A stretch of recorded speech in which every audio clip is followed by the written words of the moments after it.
This is Popeye, a western grey kangaroo.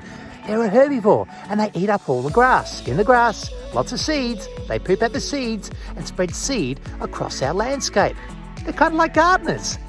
They keep the grass low, great for bushfires, hey, and less snakes. Now, of course, kangaroos are a marsupial, meaning pouched mammal. And marsupium means like a purse, because these are gregarious animals and they live in a mob, a big family group. Now, kangaroos use an interesting form of locomotion. They hop, and they're the largest mammal in the world which hops to move around. And they use their front limbs, their hind limbs, and their tail for balance. It's kind of like a tightroper's pole, and they use that for balancing and for steering as they hop quickly through the Australian bush. It's called pentapedal locomotion. An interesting fact about kangaroos is that they have 4 toes. Now this little toe here has a skin sheath wrapped around it, and you can see it's got 2 claws, and they use that little claw, it's called a syndactylus claw, for grooming.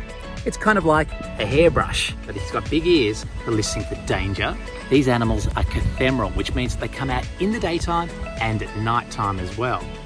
When I was a kid, it was a rarity to see a kangaroo around Melbourne. Today, kangaroos seem abundant, but are they really?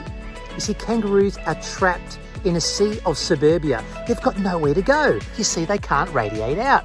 They build up in numbers and we need to help them out. Slow down dusk and dawn, because that's when kangaroos are hopping about.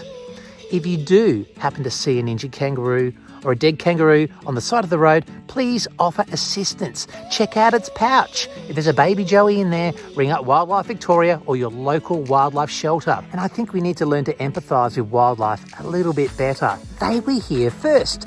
Maybe you could donate some money to your local wildlife shelter. They need all of the help they can get. We need to design our communities better.